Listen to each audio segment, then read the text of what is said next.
we broke out the big pot.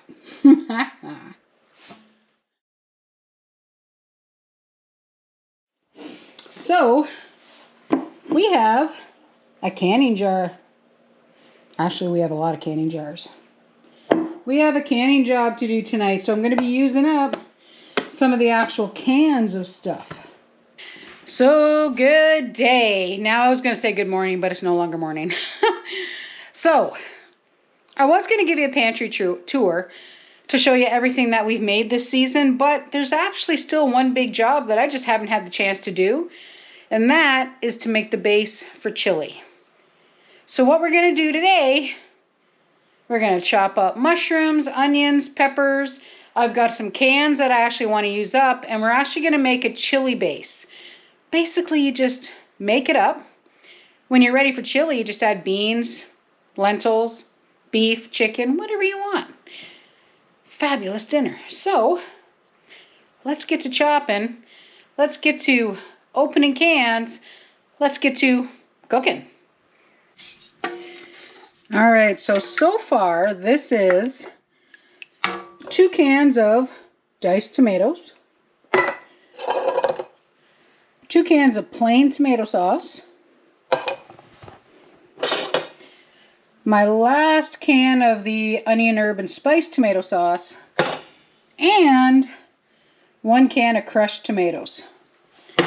And I also added probably about the equivalent of a can of water, but that's not quite enough. So I'm going to grab some more water. Then we'll start getting all the other good stuff in. Okay, so, wow, good seal. I still have 1 big jar of my own tomato paste that needs to get used up. So I'm going to use that and then add another cup, probably a can and a half of water. Because I love this fresh tomato taste that you get from this tomato paste. I'm sorry, but it's good. There we go. All right, so let me grab some water.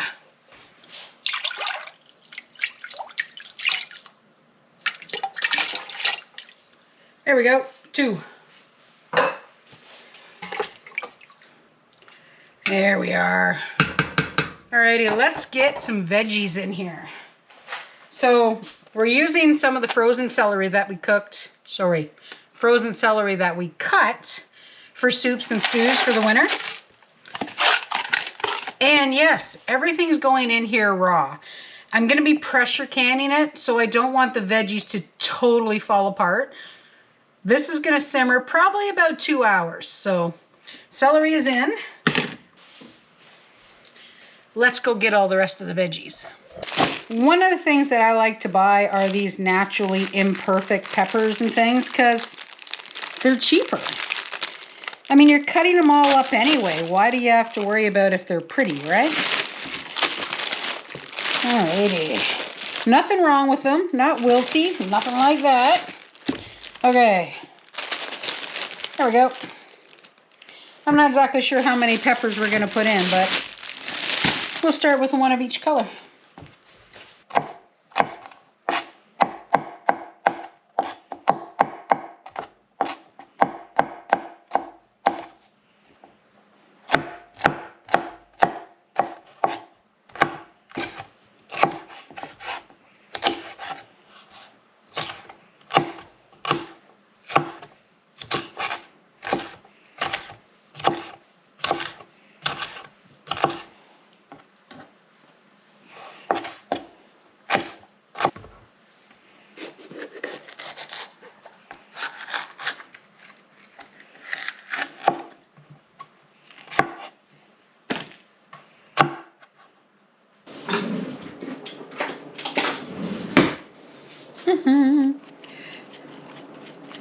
Basting brushes, not just for basting. So pretty much when I get mushrooms, I do like to just brush them off and then wash them afterwards. That way you know everything's off of them. I mean, modern mushrooms, they're grown pretty cleanly, which I thought was kind of cool. You learn something new every day. Now, I don't know if I'm going to put both. Yeah, I think I am. I'm going to put both of them in there. Alrighty, I'm gonna finish cleaning these up. I'll be right back. Now the bases that I took out, these aren't gonna go to waste.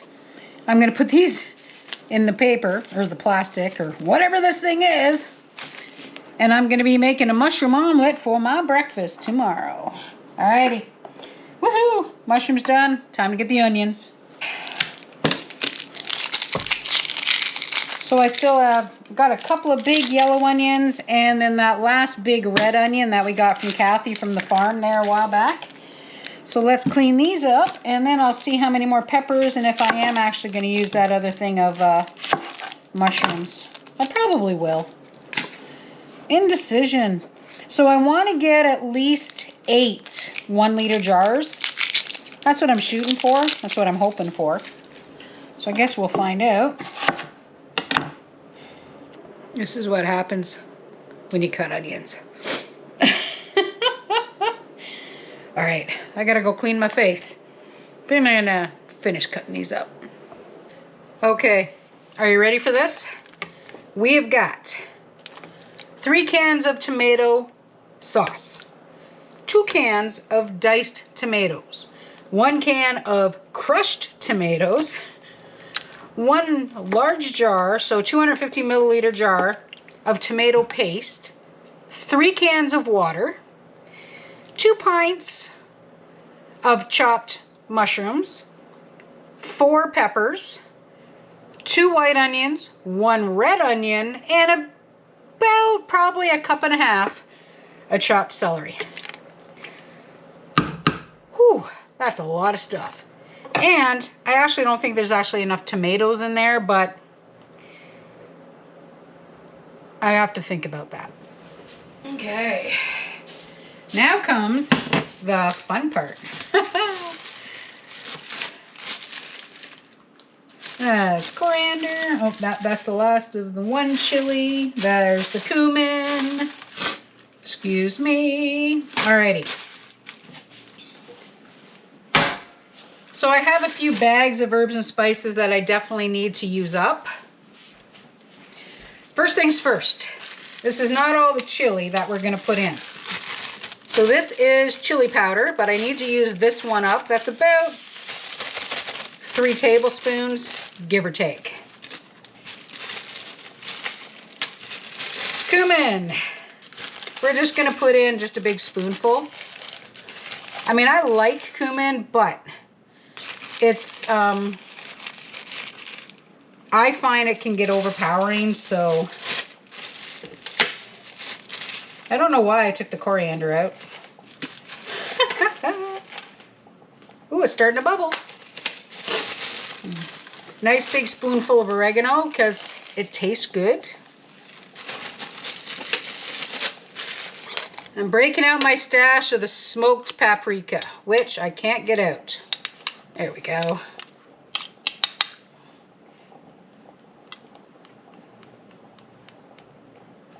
One.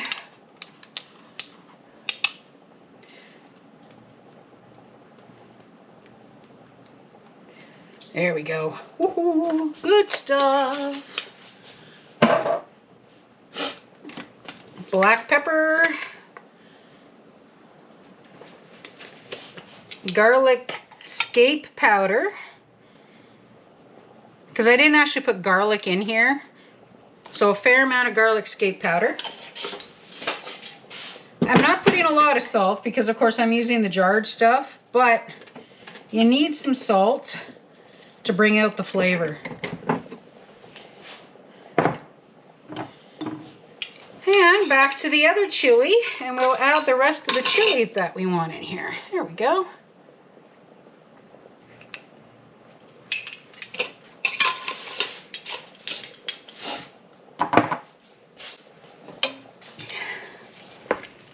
Give this a good stir. Oh, I forgot the parsley. There we go, and some parsley. I know I put the garlic scape powder in, but I think I'm gonna put a little bit of just garlic in there too. just to give it a little bit of the fresh garlic flavor as well. Because I do like garlic. And I forgot to take garlic out of the freezer to put in this. All right, the measurement on the side of my pot here, it actually says 8 liters. So we might have enough. Alrighty guys, this is gonna sit, it's gonna simmer for quite some time. And then we'll thin it out a little bit if we need to. Alrighty, canner is out. We are going to be pressure canning this for 60 minutes. And warming it up. Okay, so I'm canning this to the same amount of time you would can vegetable soup. Yes, there's a lot of tomato in it. The acidity is probably high enough, but it's lots of veggies as well. So I'm essentially looking at this as a tomato vegetable soup. Should work out fine. I got 5 jars washed and ready to go. I've got 5 more jars that I'm hoping I'll be able to fill. If all else fails, it'll at least be 4 more. But this is what the chili looks like so far.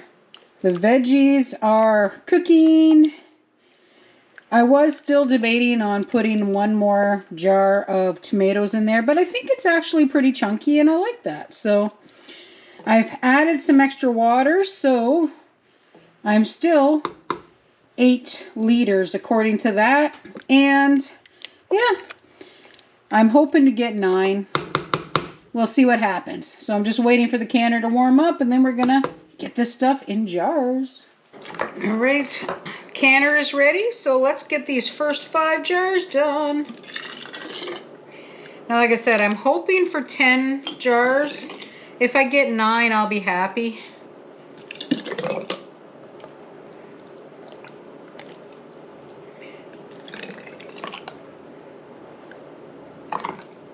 Oops. There we go. Now I'm shooting for a 1-inch headspace. So if you remember, 1 inch is this bottom rim right there. All right. Try not to make a big mess while I do it, of course. There we go. Okay. Now the rest of this, I'm going to put the lid on. I'm going to put it on the stove. Later on, when I'm ready to do the rest of the jars, I'll just warm it back up again. So that way I'm always hot packing. But it's not going to go below a safe temperature. So it's going to be on like a really super low heat for a while on the stove. So it'll stay perfectly safe until I'm ready to can the rest. I'm going to grab a cloth with some vinegar. Let's clean these lids off. Let's get them in the canner. Yay! I can tell you, I tasted it. This tastes really good. I did add a little more pepper and a little bit more chili. So it's not hot, but it's got a fabulous chili flavor. Oh, it's really good. There we go. Now the cool thing about this recipe is, 1, there's actually no fat in it whatsoever. Okay? I have no oil, no butter, nothing.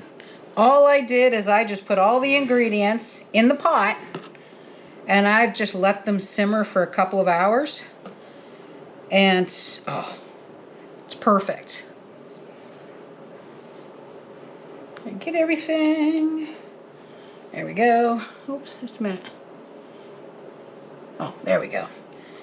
Shouldn't have restacked my lids after I washed them because, you know, oh well. And it's the same as any other pressure canning job, guys. Finger it. Don't crank it on stupid tight, okay? Oops, snap the lid. First 5 jars in the canner. Yeah, so one of the things that I wanted to do is, like, we've got jars and things. We've got lots of jars, lots of cans, but the cans are older, so I wanted to use the cans up. Now, doing Chilli Base this way works out to be so much more economical for me because I don't know how to make chili in small batches. So this actually does help me make it in small batches. One of those 1 liter jars, I can just add a half a pound of ground beef to, a can of kidney beans, instant dinner for us, plus enough for lunch the next day. So it works out really, really well, and I don't have a ton of leftovers. I could easily make that a vegan, vegetarian dinner as well. Just take out the beef, add kidney beans, white beans, lentils, whatever. Sweet potato chili, chop up a sweet potato, put it in there. The actual, oh my gosh, what's the word I'm looking for? Variations. There you go. That's the word. The variations are endless, which is good. That's just a basic chili base. Spices, peppers, onions, mushrooms, celery. That's it. So now I'll just wait for that to heat. It'll vent for the full 10 minutes. I'll put the pressure gauge on. Once it comes up to pressure, it'll take about an hour. I could have easily pulled the manual pressure canner out too, but I just didn't want to babysit it. That thing just does all the work. Yes, the electric canners do take more time. But to be honest, I'm actually in love with that thing. I've had it for what, almost a year now? Best investment I could have made. It is spendy, but I love it. So, alrighty. Gonna let that can. I'll show you what they look like when they come out. And yay! More cans for the pantry on the way. Well, the jars are complete. I ended up with 8 jars for the shelf. So one of the problems I've always had when it comes to pressure canning wide mouth jars is when I pull them out, doesn't matter what canner I use, they never seal. So one jar failed. We're gonna make chili for dinner. Ridiculously easy. We have the chili base. We have ground beef, and we have kidney beans. So I'm going to put this together and we're going to have dinner. Well, here we go. All ready to go. Ridiculously easy and not too much. Of course, when you make chili, we always make too much, and especially when it's only a little family of 2, that works out well. So I have 8 chili bases now where all I have to do is add ground beef and some beans. If I don't want ground beef, I can add different kinds of beans, multiple kinds of beans, add lentils, sweet potato chili. Oh, so good. Chop up some sweet potatoes, put that in it with some kidney beans or some white beans or black beans or whatever kind of beans you like. If you like real authentic chili, because, you know, old school stuff, no beans at all, you can do that too. Point is, it tastes great, it's easy, and I did use up a bunch of the cans that I had in the pantry. So, win-win, right? Anyway, guys, that's it. That is, I believe, officially the last inventory item for the pantry. Yay! So anyway, guys, yeah, that's it. One last inventory item for the pantry. Yeah, the shelves with the curtain around it. So I'm going to show you how many jars we have after I count them all up, and we'll see you next time as we continue our simpler life here on PEI. Bye for now.